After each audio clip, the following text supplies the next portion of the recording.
ಶ್ರೀರಾಮ್. ನೀವು ನೋಡ್ತಾ ಇದ್ದೀರಾ ಟಿವಿ ವಿಕ್ರಮ. ನಾನು ಸೌಮ್ಯ ಸನಾತನಿ. ನಮ್ಮ ಟಿವಿ ವಿಕ್ರಮದ ಎಲ್ಲ ಕಾರ್ಯಕ್ರಮಗಳ ನೋಟಿಫಿಕೇಶನ್ ನಿಮಗೆ ಸಿಗಬೇಕಂತ ಹೇಳಿದ್ರೆ ನಮ್ಮ ಟಿವಿ ವಿಕ್ರಮ ಚಾನೆಲ್ ಅನ್ನು ಸಬ್ಸ್ಕ್ರೈಬ್ ಮಾಡಿ, ಹಾಗೆ ಬೆಲ್ ಬಟನ್ ಕ್ಲಿಕ್ ಮಾಡೋದನ್ನ ಖಂಡಿತ ಮರಿಬೇಡಿ. ಈ ಜ್ವಾಲಾಮುಖಿ ಬಗ್ಗೆ ಗೊತ್ತಿರಬಹುದು. ಭೂಮಿಯೊಳಗನೆ ಕೊತ ಕೊತ ಅಂತ ಕುದೀತಾ ಇರುತ್ತೆ. ಯಾವಾಗ ಒತ್ತಡ ಜಾಸ್ತಿ ಆಗುತ್ತೋ ಬುಸ್ ಅಂತ ಹೊರಗೆ ಬಂದು ಇಡೀ ಊರನ್ನೇ ಭಸ್ಮ ಮಾಡಿಬಿಡುತ್ತೆ. ಹಾಗೆ ಮಾನ್ಯ DCM ಕನಕಪುರದ ಬಂಡೆ ಒಳಗೆ ಜ್ವಾಲಾಮುಖಿ ಅನ್ನೋದು ಕೊತ ಕೊತ ಅಂತ ಕುದೀತಾ ಇದೆ. ಅದು ಯಾವಾಗ ಹೊರಗೆ ಬರುತ್ತೆ ಅನ್ನೋದೇ ಎಲ್ರಿಗೂ ಇರುವಂಥ ಕುತೂಹಲ.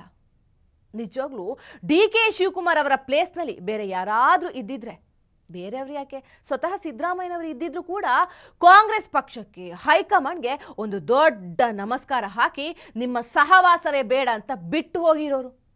ಯಾಕಂದರೆ ಇದು ನಿಯತ್ತಿನ ಪ್ರಶ್ನೆ ಅಲ್ಲ, ಸ್ವಾಭಿಮಾನ ಹಾಗೂ ಸ್ವಯಂ ಗೌರವದ ಪ್ರಶ್ನೆ. ಎಷ್ಟು ಅವಮಾನ! ಒಂದ ಎರಡ ಪಕ್ಷ ಕಟ್ಟಿ ಗೆಲ್ಲಿಸ್ಕೊಂಡು ಬರೋದಕ್ಕೆ DKಶಿ ಬೇಕು. ಅಲ್ಲಿ ಯಾವುದೋ ರಾಜ್ಯದಲ್ಲಿ ರೆಸಾರ್ಟ್ ರಾಜಕಾರಣ ಶುರುವಾಯ್ತಂದ್ರೆ ತಮ್ಮ ಶಾಸಕರನ್ನ ಉಳಿಸ್ಕೊಳ್ಳೋದಕ್ಕೆ DKಶಿ ಬೇಕು. ಈ ಕಡೆ ATM ಆಗಿನೂ ಬಳಸ್ಕೊಂಡ್ರು. ಆದರೆ ಕೊನೆಗೆ DKಶಿ ಕೈಗೆ ಕೊಟ್ಟಿದ್ದು ಖಾಲಿ ಚೊಂಬು. CM ಆಗೋ ಕನಸು ಕಂಡಿದ್ದಂಥ DKಶಿಗೆ CM ಅಲ್ಲ, ಈಗಿರೋ ಅಧ್ಯಕ್ಷ ಅನ್ನೋ ಪಟ್ಟನೂ ಇಲ್ಲ ಆಗೋದು ಗ್ಯಾರಂಟಿ. ಕೆಲ ದಿನಗಳಿಂದ ಭಾರೀ ಚರ್ಚೆಗೆ ಕಾರಣ ಆಗಿದ್ದಂಥ ರಾಜ್ಯಾಧ್ಯಕ್ಷ ಪಟ್ಟದ ಪೈಪೋಟಿಗೆ ಕೊನೆಗೂ ತೆರೆ ಬಿದ್ದಿದೆ. ಸ್ವತಃ ಪಕ್ಷದ ರಾಷ್ಟ್ರಾಧ್ಯಕ್ಷರಾದ ಮಲ್ಲಿಕಾರ್ಜುನ ಖರ್ಗೆ ಅವರೇ DKಶಿಯನ್ನ ಕೆಳಗಿಳಿಸೋ ಮುನ್ಸೂಚನೆಯನ್ನ ಕೊಟ್ಟಿದ್ದಾರೆ. ಒರಿಸ್ಸಾ ಮಾಡಿದ್ದೀನಿ, ಬಂದಿದ್ದೀನಿ. ಬ್ಯಾಕ್ವರ್ಡ್ ಕ್ಲಾಸ್ ಅವರು ಅಧ್ಯಕ್ಷ ಮಾಡಿದ್ದೇವೆ, ಬಂದಿದೆ. ಈಗ 3-4 ಮಾಡಿದ್ದೇವೆ, ಬಾಕಿ ಒಂದು ಆಗ್ತವೆ. ನೋಡಿ, ನಾನು ಸ್ಪೆಸಿಫಿಕ್ ಆಗಿ ಹೇಳಕ್ಕಾಗಲ್ಲ. ಬರೋದೇನಂದ್ರೆ ಅಲ್ಲಿ ಹೋದ ಕೂಡಲೇ ವ್ಯತ್ಯಾಸಗಳಾಗ್ತಾವೆ ನಿಮಗೆ. ಇದರಲ್ಲಿ ನಾವು ಯಾವ್ಯಾವ ಒಂದು ಆಗಿ ಮಾಡ್ತಾ ಇದ್ದೇವೆ. ಮತ್ತು ಇನ್ನೊಂದು 2-3 ದಿವಸದಲ್ಲಿ ಇನ್ನೊಂದು 2-3 ಸ್ಟೇಟ್ಗಳನ್ನು ಮಾಡ್ತೇವೆ. ಮತ್ತು ಕೆಲವು ಕಡೆ ಆಫೀಸ್ ಬೇರರ್ಸ್ ಏನು ಮಾಡಿಲ್ಲ, ಆ ಆಫೀಸ್ ಬೇರರ್ಸು ಮಾಡ್ತೇವೆ. ಮತ್ತು ಬೇರೆ ಬೇರೆ ಸೆಲ್ಲು ಡಿಪಾರ್ಟ್ಮೆಂಟು ಯಾವ್ಯಾವ ಮಾಡಬೇಕು ಅದನ್ನು ಒಂದು 5-6-8 ದಿವಸನಾಗ ಮಾಡಿ ಮುಗಿಸ್ತೇವೆ. ಆ ಪರಮೇಶ್ವರ್ ಬಂದ ಭೇಟಿಯಾದ, ಶಿವಕುಮಾರ್ ಬಂದ ಭೇಟಿಯಾದ, ಜಾರಕಿಹೊಳಿ ಬಂದ ಭೇಟಿಯಾದ. ನಾನು AICC ಪ್ರೆಸಿಡೆಂಟ್ ಇದ್ದೀನಿ, ಏನು ದೊಡ್ಡ ಮಾತಾ? ಇದು ಮಲ್ಲಿಕಾರ್ಜುನ ಖರ್ಗೆ ಸಾಹೇಬರು ಕೊಟ್ಟಂತಹ ಹೇಳಿಕೆ. ಕರ್ನಾಟಕವು ಸೇರಿ 2-3 ರಾಜ್ಯಗಳಲ್ಲಿ ಅಧ್ಯಕ್ಷ ಸ್ಥಾನ ಬದಲಾಗುತ್ತೆ, 7-8 ದಿನದಲ್ಲಿ ಬದಲಾವಣೆ ಮಾಡ್ತೀವಿ ಅಂತ ಕಲಬುರ್ಗಿಯಲ್ಲಿ ಹೇಳಿಕೆಯನ್ನು ಕೊಡ್ತಾರೆ.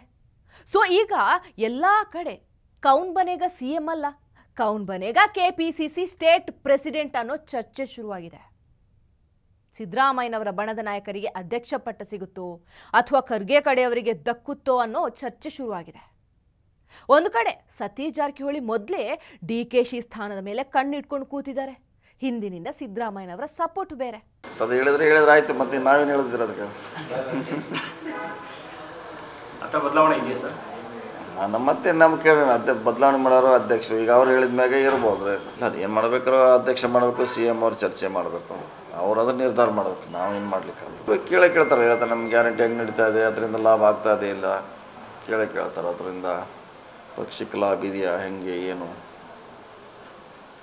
ಮತ್ತೇನೋ ಮುಂದಿನ ದಿನಗಳಲ್ಲಿ ಹೊಸ ಕಾರ್ಯಕ್ರಮ ಕೊಡಬೇಕಾ? ಇನ್ನೊಂದು ಕಡೆ ಈಶ್ವರ್ ಖಂಡ್ರೆ ಅವರ ಹೆಸರನ್ನ CM ಸಿದ್ದರಾಮಯ್ಯನವರು ರೆಕಮೆಂಡ್ ಮಾಡಿದ್ದಾರೆ ಅಂತ ಮಾಹಿತಿ ಇದೆ. ಅದೇ ಲಿಂಗಾಯತ ಸಮುದಾಯದ MB ಪಾಟೀಲ್ರಿಗೂ ಕೂಡ ಅಧ್ಯಕ್ಷ ಪಟ್ಟ ಸಿಗುವ ಚಾನ್ಸಸ್ ಇದೆ. ಮತ್ತೊಂದು ಕಡೆ KN ರಾಜನ್ನ ಕೂಡ ಕಣ್ಣಿಟ್ಕೊಂಡು ಕೂತಿದ್ದಾರೆ. ಯಾರಿಗೊತ್ತು, ಕೊನೆಗೆ ಖರ್ಗೆ ಸಾಹೇಬ್ರು ತನ್ನ ಸುಪುತ್ರ ಪ್ರಿಯಾಂಕ್ ಖರ್ಗೆ ಅವರನ್ನೇ ಅಧ್ಯಕ್ಷ ಮಾಡಿಬಿಡ್ಬಹುದು. ಅಪ್ಪ ಡೆಲ್ಲಿ, ಮಗ ಇಲ್ಲಿ. ಕಾಂಗ್ರೆಸ್ನವರಿಗೆ ಕುಟುಂಬ ರಾಜಕಾರಣವನ್ನು ಹೇಳ್ಕೊಡ್ಬೇಕಾ? ಆದರೂ ಇಷ್ಟು ದಿನದಿಂದ ಅಧ್ಯಕ್ಷ ಸ್ಥಾನದ ವಿಷಯ ಚರ್ಚೆಯಲ್ಲಿತ್ತು. ಆದರೆ ಈಗ ಸಡನ್ ಆಗಿ ಖರ್ಗೆ ಅವರು ಈ ತರಹದ ಹೇಳಿಕೆ ಯಾಕೆ ಕೊಟ್ಟರು?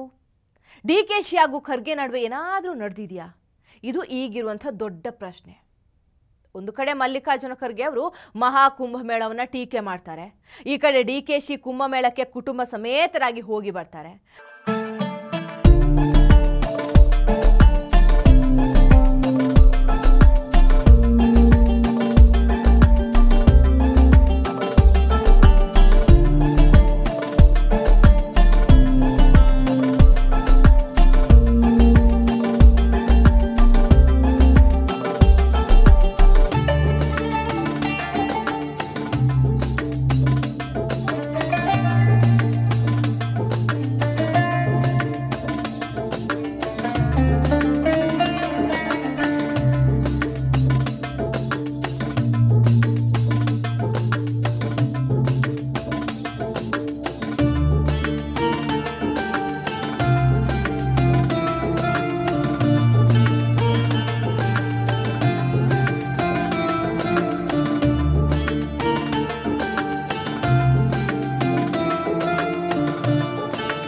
ಜೊತೆಗೆ ಅಲ್ಲಿನ ವ್ಯವಸ್ಥೆಯನ್ನ ಹೊಗಳ್ತಾರೆ. Ganga, Yamuna, Saraswati, these 3 rivers joining together. I think the experience made us a little bit a great experience, and I hope peace and prosperity will remain all of us. It is all of our belief. Important thing is one's belief. I hope I have prayed the Almighty Lord Shiva and Ganga. ಇನ್ನೂ ಒಂದು interesting ವಿಷಯ ಏನಂದ್ರೆ, ಕುಂಭಮೇಳಕ್ಕೆ ಹೋದಾಗ DK Shivakumar ಅವರನ್ನ ಬರಮಾಡ್ಕೊಂಡಿದ್ದು UPಯ BJP ನಾಯಕ ಅಂತೆ. ಇದನ್ನೆಲ್ಲ ಒಂದಕ್ಕೊಂದು ತಾಳೆ ಹಾಕಿ ನೋಡಿದಾಗ ಎಲ್ಲೋ ಏನೋ ಮಿಸ್ ಹೊಡಿತಾ ಇದೆ ಅನಿಸ್ತಾ ಇದೆ.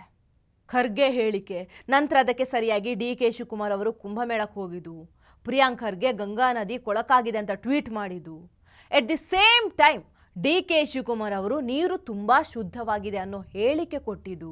ಮುಳುಗದ ಅನುಭವ ಇತ್ತಲ್ಲ ಪ್ರಯಾಗರಾಜಲ್ಲಿ, ಅಲ್ಲಿ ನಾನು ಮುಳುಗ ಅನುಭವ ಇತ್ತು, ಅದೇ ರೀತಿ ಅನುಭವ ಆಯಿತು. ನೀರು ಮಾತ್ರ ಬಹಳ ಪರಿಶುದ್ಧವಾಗಿದೆ. ಇದೆಲ್ಲದರ ಮಧ್ಯೆ DK ಶಿವಕುಮಾರ್ ಅವರನ್ನ BJP ಶಾಸಕರೊಬ್ಬರು UPಯಲ್ಲಿ ಬರಮಾಡ್ಕೊಂಡಿದ್ರು. ಇದೆಲ್ಲ ನೋಡಿದ್ರೆ DK ಶಿವಕುಮಾರ್ ಅವರಿಗೂ ತಮ್ಮ ಅಧ್ಯಕ್ಷ ಸ್ಥಾನದಿಂದ ಕೆಳಗಿಳಿಸ್ತಾರೆ ಅನ್ನೋದು ಗೊತ್ತಿತ್ತಾ ಅನಿಸ್ತಾ ಇದೆ. ಅದೇ ಕಾರಣಕ್ಕೆ DKಶಿ ನಿಧಾನಕ್ಕೆ ಸನಾತನ ಧರ್ಮ ಹಿಂದುತ್ವದ ಕಡೆ ವಾಲ್ತಿದ್ದಾರೆ ಅನ್ಸುತ್ತೆ. ಹೇಳೋಕ್ಕಾಗೋದಿಲ್ಲ. ಕಾಂಗ್ರೆಸ್ ಹೈಕಮಾಂಡ್ DK ಶಿವಕುಮಾರ್ ಕುಂಭಮೇಳಕ್ಕೆ ಹೋದ್ರು ಅಂತಲೇ ಅಧ್ಯಕ್ಷ ಸ್ಥಾನದಿಂದ ಕೆಳಗಿಳಿಸೋದಕ್ಕೆ ಹೊರಟಿರಬಹುದು. ಆದರೆ ಇಲ್ಲಿ ಕುತೂಹಲ ಮೂಡಿಸ್ತಿರೋದು DKಶಿ ಅವರ ಮುಂದಿನ ನಡೆ ಏನಾಗಿರಬಹುದು ಅಂತ. CM ಆಗೋ ಕನಸು ಕಾಣ್ತಿದ್ದವರಿಂದ ಅಧ್ಯಕ್ಷ ಸ್ಥಾನವನ್ನು ಕಿತ್ಕೊಂಡ್ರೆ ಪಾಪ ಆ ಜೀವ ಹೇಗೆ ತಡ್ಕೋಬೇಕು? ಇದೆಲ್ಲದರಿಂದ ಬೇಸತ್ತು ಕಾಂಗ್ರೆಸ್ ಪಕ್ಷಕ್ಕೆ ಗುಡ್ ಬೈ ಹೇಳಿಬಿಡಬಹುದಾ?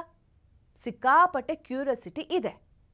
ನನ್ನನ್ನು ಕೇಳೋದಾದ್ರೆ ನಿಜವಾಗ್ಲೂ DKಶಿ ಅವರಿಗೆ ಆತ್ಮಗೌರವ ಅನ್ನೋದು ಇದ್ರೆ ಕಾಂಗ್ರೆಸ್ನಲ್ಲಿ ಇರಲೇಬಾರ್ದು. ನೀವೇನಂತೀರಾ? ಟಿವಿ ವಿಕ್ರಮ, ದೇಶ ನಿಮ್ಮ ಕೈಯಲ್ಲಿ. ಈ ಕಾರ್ಯಕ್ರಮ ನಿಮಗೆ ಇಷ್ಟ ಆಗಿದ್ದಲ್ಲಿ ಲೈಕ್, ಶೇರ್ ಹಾಗೂ ಕಮೆಂಟ್ ಮಾಡಿ. ಟಿವಿ ವಿಕ್ರಮದ ಕಾರ್ಯಕ್ರಮಗಳನ್ನು ನಿರಂತರವಾಗಿ ವೀಕ್ಷಿಸಲು ಸಬ್ಸ್ಕ್ರೈಬ್ ಮಾಡಿ, ಬೆಲ್ ಐಕನ್ ಒತ್ತಿ.